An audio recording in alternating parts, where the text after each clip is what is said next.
G'day and welcome viewers. This is episode 4 and we're going to have a look inside the pod and let you have a look at the room that we've got to work with, and we're pretty much starting with a clean slate. So in we go. Alright, we'll have a look up forward into the cab area. You can see that the seats are amazing, and it did have a center seat in it that folded up when you needed it, but I've removed that and made it comfortable for our little girl to sit up pat there in the middle and navigate. And that's her leash there that's bolted to the back of the cab, and when she's on board she has a full harness on, and we clip that to the leash and she's safe and secure just as much as we are, so that in the event of heavy braking, or if anything untowards happens, like an accident or something, she doesn't become a projectile and go through the windscreen or injure herself badly. But I'd like to do the cab in the daylight because I've got a fair bit to go through up there with all the wiring that I'm working on. But it's a good sized cab. There's enough room in behind the seats for a single bed. It actually has the mount points to put in a single bed across the back, but we're going to utilise it for electronics, and then on top of that we'll have the esky. Not the esky. We've got a 40 litre Waco CFX fridge/freezer. It'll go in on one side and bits and pieces will go in on the other. But anyway, as I said, I'll attack the cab in the daylight and it'll make it much better.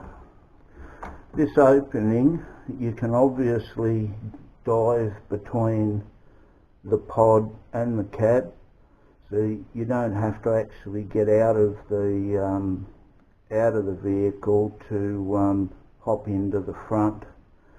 To give you an idea of the size of that opening, it's 1.65 meters across, or in old terms 5'6" wide.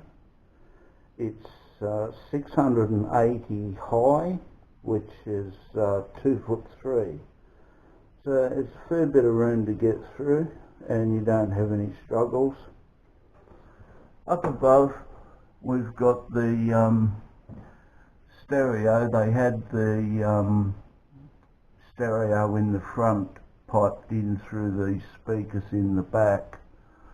I've basically removed one side of the pod so that you can see partly disassembled and non-disassembled. Those speakers, they are 400 watts, so they should pump out some noise if they have to. In the centre there's the television that the screen drops down, and you can play VCRs or DVDs through it, or other sorts of music, movies and that from the cab. Unfortunately, I don't know whether it works or not, because the power cord or power cable has been cut up on top of the pod. So I'll have to test it out and see if it's any good and worth keeping, and go from there on that one. You'll see in the corner, or in both corners actually, the triangular sections. That's part of the internal roll cage that the pod has, so that in the event that the truck actually rolled over, it's not going to flatten out like a pancake. We'll give ourselves a bit of light down the back. Now you've got to remember that with the pod we've got about 21'6" in length, 8 foot in width, and about 6'2" in headroom. These, remember I was talking to you in the last episode about these. They're a heater. There's 2 of them, one there and one down the back. But the 2 heaters are heated via the same as the heater core up the front. The hot water from the engine is pumped through them. It goes through a small internal radiator. They've got a blower fan also built in there, so it blows the hot or warm air around the place to keep the passengers nice and warm. But I really don't like them. I think that they're a very, very, very bad idea for an off-road vehicle, and they'll be smartly removed, because working it out, you know, we've got about 25 to 30 feet of heater hose running all the way through, and you only need a branch or something similar to jump up, and it'll just rip the guts out of everything, and that's not acceptable. Now, getting up onto the vents, these old vents that I've taken the outer covers off. I've also removed all of the map reading lights and air conditioning ducts from them. They've come down. That's what all the wiring is, hanging down from there. So over on this other side, you can see they've got massive solid aluminium bracketry holding this shelf up, and the shelf is made out of aluminium. Basically the entire pod is aluminium. It has a fiberglass front, fiberglass rear, and everything else is aluminium. The only steel structures is the subframe underneath, holding it up onto the chassis rails, and that's all there is. So that's really good for longevity anyway. These aluminium strips that are on the bottom here, you see the bolts and that in them.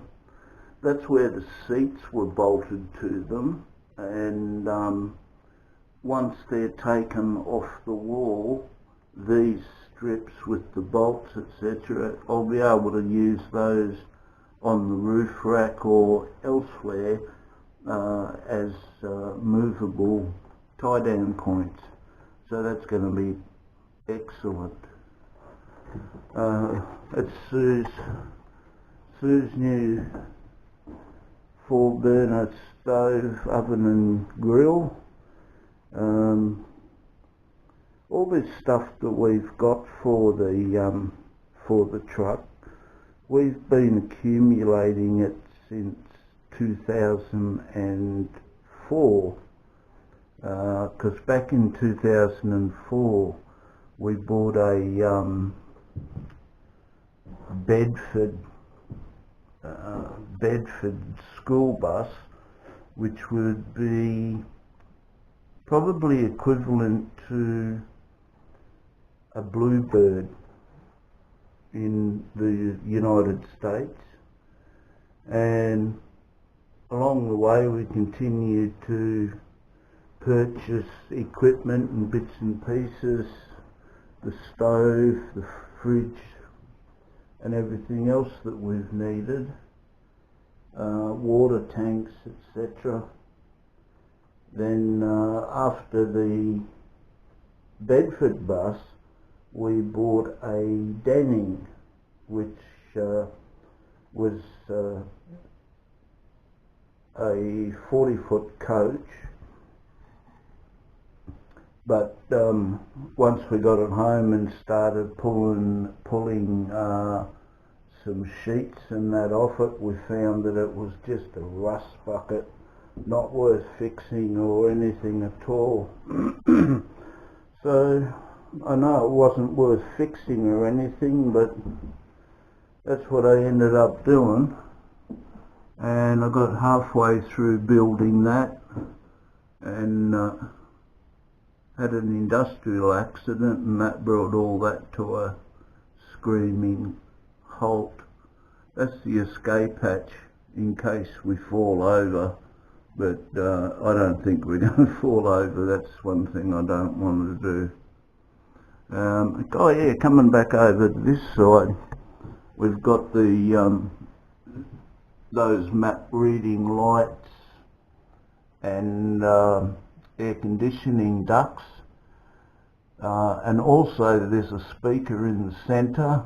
So they're a nice looking little unit, but they'll all come out with the shelving and the ducting. I had thought about being able to use the aluminium ducting, like as you see it there, possibly as a base for overhead cupboards. But when you get in and have a look, the base was held on the head of the rivets. I don't know whether it's the type of rivets they used or what it was. They were a very flush fitting rivet, but no strength at all. They just dropped down like that. So using these as a basis for any sort of overhead cupboard is suicide. That's been tossed to the wind. But then getting back to the buses and coach and all that sort of business, we'd accumulated all of this gear that you will see, solar panels and in the inverters and all that sort of stuff. You'll see that appear as we're putting this all together, and it's basically a 14-year mission to get to where we are now. So we've got some good gear to put on the truck, and we've also got some good gear that we won't be able to use on the truck. This here is the piping and electrical cables that come down from that overhead roof air conditioner, and run through. There's the drain pipe to take all the condensation away. I'm not sure what this is. No, I don't know, and I won't try to guess and bullshit when I don't know what I'm talking about. But I thought that there would have been huge holes in the roof that were going to be major problem fiberglassing back up. But these, it looks like it's going to be a good job. We're obviously going to have the two smaller squares, and then there's this one here for the recirculating air, and I don't think it's going to be too bad in replacing and sealing all that back up, fiberglassing over the top of it. I suppose a few of you have noticed that I run with 3 fingers. That's something that once you've seen it, you just keep looking at it. I get used to it. Sometimes I could tell you a tremendous story about horrific accidents and jamming my hand through milling machine and all that sort of stuff, but I prefer just to say that that's normal on my planet. So that's it. Now this is the vaunted toilet, which has been a closed mausoleum for the last, as I say, 5 or 6 years.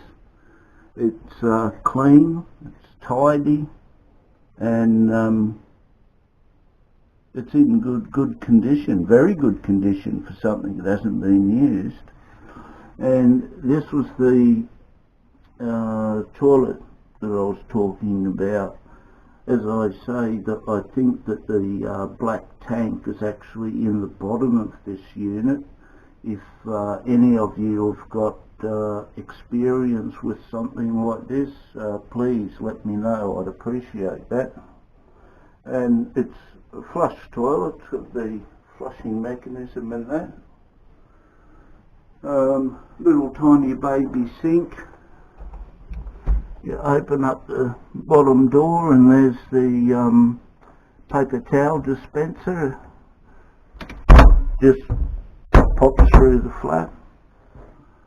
But we're going to remove the toilet and the baggage room, because we're going to put the bed at the back, and then put up a partition. Then we'll run with the washing machine and dryer. We'll go on one side or the other, and they'll stand there, and then opposing them we'll then have the toilet, the hand basin, and then the shower. And then after that, the rest of the area is left for the fridge, sink, bench space, small settee, and that to have tea and everything on. They're the general plans at the moment, but they can change. Day to day, actually, depending on what we're doing and what's feasible and what's not. But anyway, I've gabbed on here for nearly 20 minutes. I hope I haven't bored you to sleep. I really don't. I appreciate everyone that watches the videos and gives us their support. That's great. But yeah, it would be good to click that subscribe button and come along for the ride.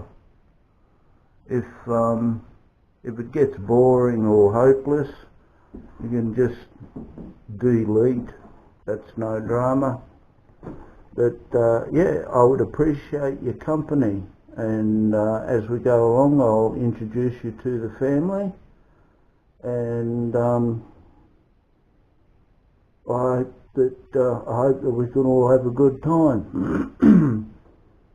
You don't have to be stuffy all the time, but as I say, I'm rambling on a bit. I do that generally. You can see that I've got the cold beer sitting up there. That's beckoning. Oh, one more thing. Hang on. Up here in this cabinet. Oh, first of all, that hatch gives us access to the top of the gearbox and clutch slave cylinder and everything. But this in here has been done pretty well. This is all the 12 and 24 volt wiring that supplies power to the pod. There's a power reducer there in the far corner, drops down from 24 to 12 volt, 6 amp peak. But the rest of it is nicely and neatly laid out with the relays and the fuses. They've done a good job. The only thing that I'm a little bit sad about is that it had a full set of SMC pneumatics in it for opening and closing the side door, but that seems to have disappeared in the negotiations somewhere. That's about it. I've probably bored you to tears, mate.